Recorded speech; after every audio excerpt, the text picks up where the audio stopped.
Jako ezin izan du etorri, orduan nik egingo dut azalpena bere ordez. Eta aurkeztuko dizuet orain arte egin da lan guztia. Berez, abiapuntu hori izan beharko litzateke zer egin da orain arte. Eta hortarako aurkezpen izango da. Bueno, la investigación sobre la memoria histórica empezó en el País Vasco, en concreto, en el año 2002. En el año 2002 se inició con la primera exhumación que tuvo lugar en Zaldivia, en Guipúzcoa, y a partir de ese momento ya, con la declaración del Lehendakari, en ese momento, en el 2002, en noviembre del 2002, ya se inició una serie de proyectos que vinieron auspiciados por dos departamentos. En primer lugar, el Departamento de Justicia, que iba a tratar sobre el tema de los desaparecidos y fusilados, y luego del Departamento de Asuntos Sociales, que iba a atender sobre todo el tema de los represaliados y aquellas personas que habían estado encarceladas en los diversos periodos. Bueno, para ello se configuró un grupo de trabajo que estaba constituido por dos partes importantes, una recogida para los testimonios, pues sobre todo para el tema de los asuntos sociales, y un segundo grupo que iba dirigido sobre todo al tema de las exhumaciones y a la investigación concreta de los desaparecidos, que iba a cargo del Departamento de Justicia.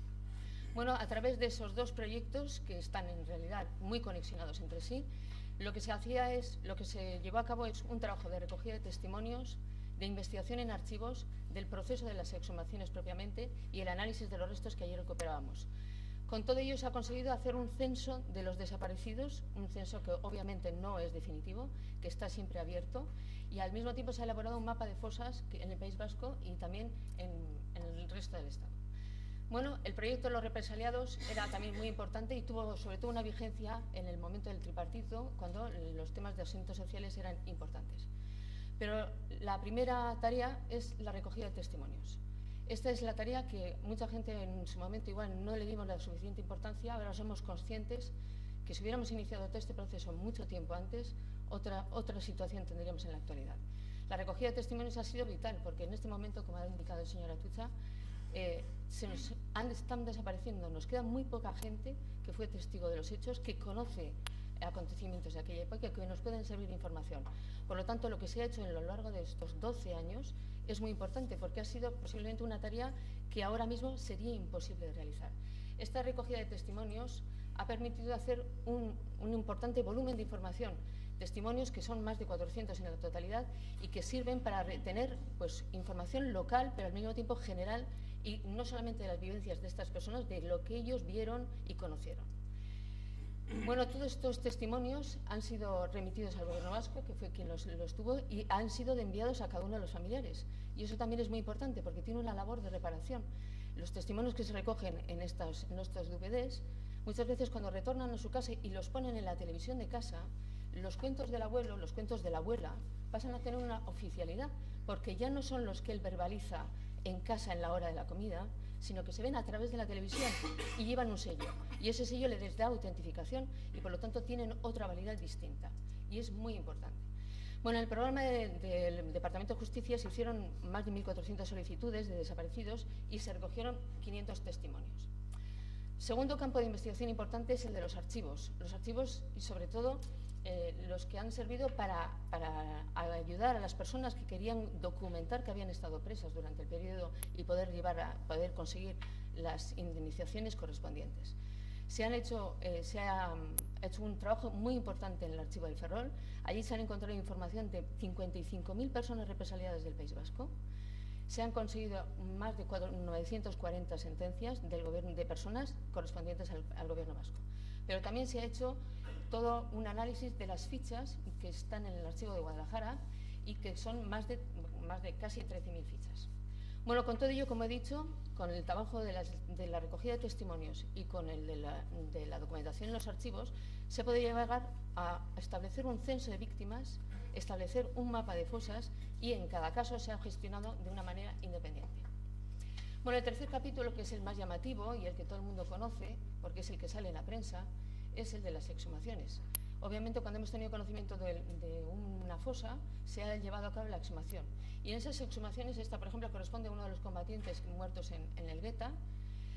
Pueden ser población civil, mucha población civil, os he puesto ejemplos de cada uno de ellos sin ser excesivo.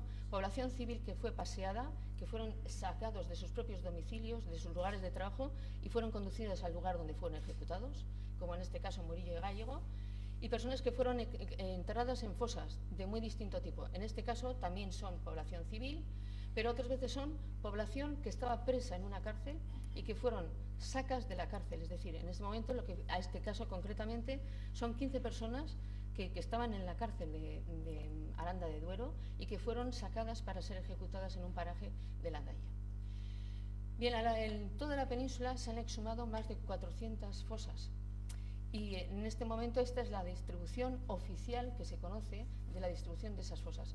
Como veis, hay grandes claros, zonas vacías, porque no hay información suficiente, pero como vais a ver, en Castilla y León, que ahí está en blanco, es donde más fosas se han exhumado, concretamente en Burgos, y donde más víctimas se han recuperado.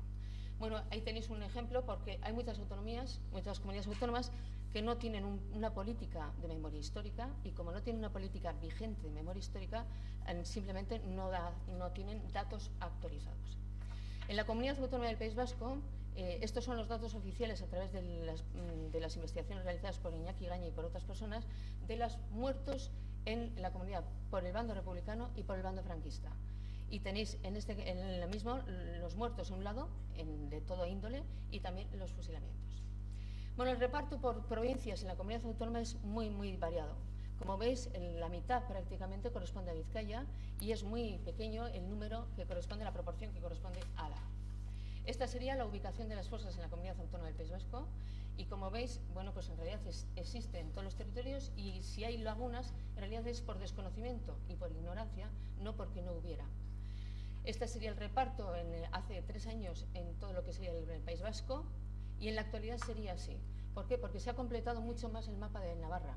En este momento hay un proyecto de la Universidad de Navarra para la ubicación de todo el mapa de fosas y con ello se ha podido puntear perfectamente en todos esos sitios en la Comunidad de Navarra también. Bueno, a lo largo de todos estos años, en las exhumaciones, que son prácticamente 400 en la actualidad, ya veis que ha sido muy variado. En realidad se inició en Priaranza del Bierzo, recuperamos al abuelo de Emilio Silva, y en Priaranza del Bierzo fue la primera, 2 años después fueron las 2 sucesivas, y a partir de ese momento fue increciendo. En el año 2007, cuando se aprobó la Ley de Memoria Histórica, se produjo un momento importante, un momento álgido de las exhumaciones, que se mantuvo vigente durante unos años, pero como veis, a partir del año 2011, eso ha descendido. ¿Por qué? Porque no hay financiación pública, no hay financiación desde el gobierno del PP para hacer nada de lo que corresponde a recuperación de fosas. En cuanto al número de individuos, pues es casi proporcional al número de fosas que hemos recuperado, teniendo en cuenta que en este momento, por ejemplo, aunque en el 2014 se han exhumado muy pocas fosas, solamente en una de ellas, en Estepar, en Burgos, que son sacas de la cárcel de la capital de Burgos, de la prisión central de Burgos, hemos recuperado solamente en ese sitio 70 personas. Y allí todavía hay fosas por descubrir. Bien, en cuanto a número de fosas exhumadas por comunidades autónomas, como veis, es claramente, sobresale, es clarísima la diferencia de la comunidad de Castilla y León. ¿Por qué? Porque Burgos es en realidad el sitio donde más fosas se han exhumado y donde mayor número de víctimas hemos recuperado, a pesar de que antes lo hemos visto en blanco. Y no hay ninguna comunidad autónoma en la que no haya habido fosas. Se han exhumado fosas en las islas, en Ceuta y en Melilla también hay fosas, aunque no se ha llegado a exhumar ninguna de ellas. Bueno, víctimas recuperadas en la comunidad autónoma, también por comunidades autónomas, como veis, Andalucía es la que lleva más, porque en realidad en el cementerio San Rafael se recuperaron solamente en ese cementerio casi 2.000 personas y por lo tanto eso es lo que distorsiona la gráfica.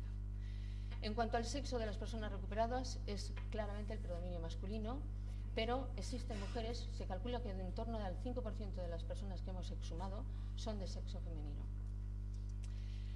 A través de las exhumaciones lo que recuperamos son dignidades, y dignidades que les ponemos rostro a ese esqueleto que hemos sacado de la tumba, le vamos a poner una fotografía, porque vamos a tener el familiar que reclama la recuperación de esos restos, y esa familia nos va a aportar una fotografía, y lo que vamos a hacer es superponer al cráneo el rostro de esa persona. Vamos a recuperar su identidad a través de ello. Bueno, en las exhumaciones normalmente después se produce un acto de homenaje y de entrega a los familiares. Esta es una fosa pequeña de 3 personas que recuperamos en el puerto en Álava y que en un acto institucional Idoia Mendía hizo entrega a los familiares en el propio despacho, es decir, en la sede del gobierno vasco, se hizo entrega de los restos a los familiares. con el correspondiente informe, porque se le daba oficialidad a la propia entrega de los restos. Cosa similar ocurrió en la exhumación, que ya ha comentado Atutxa también, de Ciardamendi. En este caso son 4 soldados que mueren en el frente, en el monte de Ciardamendi, y en este caso institucional participaron el Gobierno vasco, la Diputación de Guipúzcoa y también el Ayuntamiento. Es decir, estuvieron presentes todas las instituciones que debían estar allí. La recuperación a veces es muy simbólica. Cuando hicimos el acto de homenaje en ese día, lo que hicimos en la fosa es poner con cuerdas, trazamos las siluetas de los cuerpos que habían ocupado esa fosa. Y cuando la gente que pasaba allí en el acto de homenaje iba por ese sitio, lógicamente conseguía ver aquello que no estaba, porque es muy importante ese valor simbólico del cuerpo y del cuerpo extraído. Hemos exhumado el cuerpo, pero estaba ahí el cuerpo, la silueta del mismo. Bueno, muchas personas participaron en esos actos, y fue un acto institucional en el que participó directamente el Lehendakari, y prácticamente la totalidad del Gobierno vasco estuvo presente en dicho acto. Y como ha comentado Atutxa, se ha publicado un libro en relación al tema, y hoy en la actualidad la exposición relacionada a Ciardamendi está en el Museo Arqueológico de Bilbao. Pero también hubo un acto importante en Etxauen. En Etxauen recuperamos a milicianos muertos en el frente. En este caso posiblemente eran comunistas del JSU, pero aquí también tenemos a Josu Erkoreka como consejero de Justicia, y es muy importante recalcar que es el consejero de Justicia y la directora de Derechos Humanos los que están presentes en el acto. Esto lo digo porque en ninguna otra comunidad autónoma está casi prácticamente en el ámbito de la justicia. Sí ocurre eso en el País Vasco, y eso le da otro carácter muy distinto a esta recuperación. Bueno, en el acto de Etxauen la entrega fue también con las autoridades presentes. Bueno, es muy importante la formación. ¿Por qué? Porque normalmente cuando estamos haciendo este tipo de tareas hay muchos alumnos de todas las facultades que se interesan por este tema, pero también hay que darle un aspecto no solamente desde el punto de vista de la antropología, sino darle el aspecto del marco de la justicia transaccional. Y en ese campo, ya en la Universidad de Deusto y en la Universidad del País Vasco realizaron el primer curso sobre justicia transaccional, en el que incluían el tema de la recuperación de la memoria. Lo mismo que en este curso de verdad, memoria y procesos de reconciliación en experiencias internacionales, y ahora mismo que ahora se le va a dar un aspecto internacional, se va a abrir a Argentina, es muy importante que esto tenga lugar. Bueno, varios cursos que se han realizado, voy a pasar rápidamente, en los que ha habido intervención de todo tipo, también de la institución Valentín Foronda sobre la represión en Álava, o sobre el Instituto Vasco de Criminología, que realizó un trabajo específico sobre la cárcel de mujeres en Saturarán, y todos los aspectos relacionados con la represión. Bueno, en el acto solemne de la inauguración del curso también tuvo acto, en realidad fue la sesión inaugural fue hecha por Paco Echevarría. Bueno, y aquí tenemos a María Martínez Bacorbo y a su equipo, porque son también un grupo importante en la formación, no solamente la formación desde el punto de vista de la justicia, sino también desde otros campos. La formación in situ, en las exhumaciones, donde los alumnos que vienen a nuestras tareas de exhumación y a colaborar con nosotros, participan claramente y aprenden en las mismas, de tal manera que se sienten involucrados, se sienten implicados, y ellos mismos reconocen que esa es una tarea que les ha marcado muy significativamente. Y a veces llegan a ser mayoritarias, porque no solamente están alumnos, están los vecinos, están los testigos, están todos los informantes, y está todo aquel que ha querido venir a colaborar. Y por lo tanto puede ser un grupo ya muy importante el de personas que se junten aquí. Y tiene también un carácter internacional. En esta fosa de Burgos, donde recuperamos a 26 personas, participaron varios alumnos que vinieron de Estados Unidos, y ellos mismos son los que con nosotros recuperan el aspecto que tenían los esqueletos y la disposición original de los esqueletos en la fosa. Bueno, en la divulgación, sobre todo el tema de las exposiciones, una exposición que se inauguró hace tiempo sobre recuperación de la dignidad, en realidad, orimena berreskuratzen eta duintasuna berreskuratzen zuen izenburu. Esa exposición ha transitado por todo el Estado, en este momento está en una ciudad también, en una capital, y ha ido de un sitio a otro, también ha estado en Francia, y ha sido muy importante para divulgar las tareas que se han realizado sobre exhumaciones. También la Fundación Sabino Arana hizo una exposición Nunca Más, que ha ido turnando y ha ido itinerando por los pueblos, donde se recuperaban pues, localmente las historias de cada uno de los lugares donde se ubicaba la exposición. Y la Fundación Sabino Arana tuvo el reconocimiento para la memoria histórica en 2 ocasiones, otorgando el premio a Aranzadi y otorgando también el premio a la Asociación para la Recuperación de la Memoria Histórica que preside Emilio Silva. En este momento hay una exposición sobre el Fuerte de San Cristóbal en Escava, que hoy mismo se va a inaugurar en Santiago de Compostela y por lo tanto va a servir también para itinerar a lo largo del Estado como ha sido la exposición anterior. Bueno, en cuanto a la investigación y difusión, el primer libro que se publicó sobre el tema de la represión es un libro muy importante. Se publicó con el gobierno de José Antonio Aguirre Lecube en el año 37.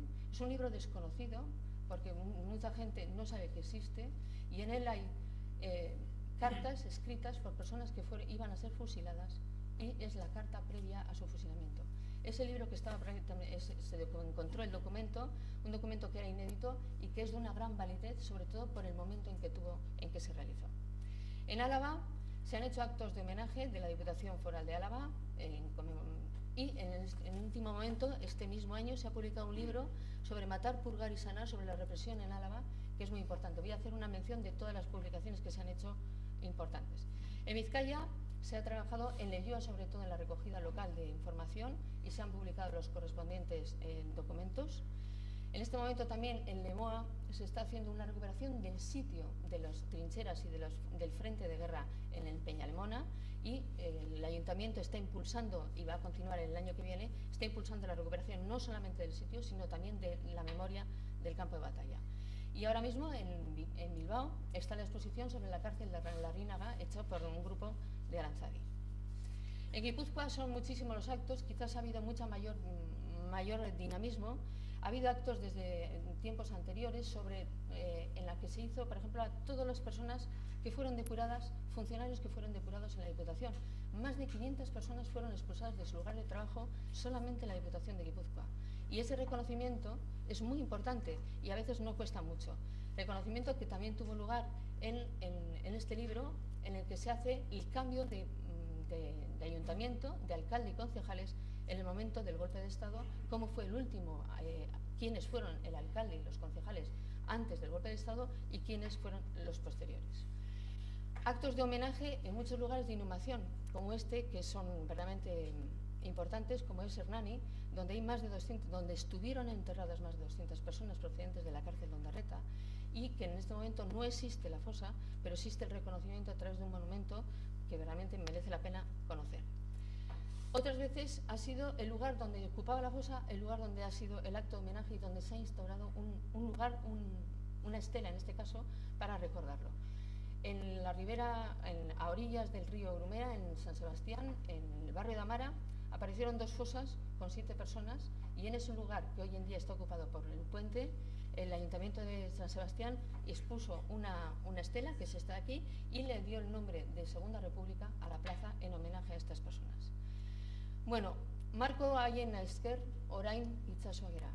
Creo que es verdaderamente un lema precioso que tendríamos que tener en cuenta. Gracias a aquellas lágrimas, hoy somos un océano. Y verdaderamente es muy simbólico porque recoge un poco lo que estamos haciendo. En este caso es un reconocimiento también en la Diputación Foral de Guipúzcoa a las personas que tienen víctimas y desaparecidos en su familia. Numerosos actos de homenaje y de reconocimiento a lo largo de todo el territorio guipuzcoano, en Arrasate, en Beasain, donde el alcalde lo único que hizo fue ¿quiénes han sido represaliados en este ayuntamiento, en este municipio? Darles un reconocimiento, un papel que no costaba nada, pero las familias se sintieron de alguna manera reconocidas, y ese reconocimiento es muy importante. Actos en Inchorta, en este caso de varios momentos, de varios años sucesivos. En Tolosa, en el cementerio de Tolosa, está aquí el alcalde en ese momento, Joaquim Larraitz. En Donostia, donde se ha puesto al lado del Palacio de Aiete una escultura en la que lo que hace es recordar los años de la represión, en este mismo lugar, al lado del Palacio de Aiete, o estelas muy, muy simples como esta de Cizurquil. Bien, conocer la verdad a través de los libros y de la divulgación. numerosos libros publicados que ya os he presentado antes, libros de reconocimiento presentados en las Juntas Generales de Guipúzcoa, en los diversos municipios, en Arrasate, en este caso es de Asteasu, de Oyarzun, este es de Tolosa, Aretxabaleta, Oñati, prácticamente casi muchos de los municipios de Guipúzcoa han tenido una labor de investigación y de recogida de todos los testimonios y de la documentación que en ese término municipal existen. Vergara, en fin, hay muchísimos ejemplos. Y me quedo con este porque es un libro escrito por Iñaki Gaña sobre los crímenes de Franco, y ahí tenéis una superposición de la figura de Franco sobre una fosa de Burgos, de Villarreal de los Montes. Y el último libro que se ha publicado es este, Nordicia, en noviembre del año pasado, y que vuelve a ser un ejemplo más como los anteriores. Esta misma semana se ha publicado en la revista Munive 2 artículos relacionados con esta investigación. En este es uno sobre placas de identificación de combatientes, de milicianos recuperados en la Comunidad Autónoma del País Vasco, o todas las exhumaciones y lugares de simas, galerías y cuevas que en todo el territorio peninsular ha servido para desaparecer y esconder la represión de la guerra civil y del franquismo. En todas ellas hay restos humanos de ese momento. Bueno, a lo largo de todo este eje cronológico que veis aquí, la guerra es 36-39, pero quizás tendríamos que pensar que no deberíamos quedarnos ahí y deberíamos intentar seguir el proceso hasta la actualidad. Y en ese proceso, el único objetivo que debemos tener es buscar la verdad. Como nos lo está indicando ella, el relator de las Naciones Unidas nos está llamando la atención para que trabajemos en ese campo. La única finalidad de todo ello es oficializar la verdad. Aquello que en los libros vamos a recoger debe ser oficializado y debe tener un valor institucional. La memoria histórica empezó como algo muy pequeño, muy insignificante, casi por casualidad, cuando Emilio Silva inició todo este proceso buscando a su abuelo. En la actualidad la memoria histórica es algo muy importante, está dentro del ámbito de los derechos humanos y ahí debe permanecer. Pero hoy en día, además del valor simbólico y además del valor histórico, que sin duda lo tienen, empieza a tener ya muchísimas caras, empieza a ser algo más poligonal, mucho más facetado, con muchas más caras y más poliédrico, donde podemos hablar de muchísimos campos que están involucrados en el tema de la memoria histórica. No solamente son las exhumaciones, hay mucho alrededor de todo este campo. Y me quedo con una frase que dice Reyes Mate: puesto que las víctimas tienen derecho a la memoria, la sociedad tiene el deber de memoria. Reyes Mate analiza las diferencias entre historia y memoria y defiende la aportación científica de la memoria. Ahí es donde tenemos que movernos nosotros, ante quienes consideran que solo se trata de una visión testimonial, emotiva y subjetiva con pretensiones políticas. Es mucho más que todo eso. Y nada más.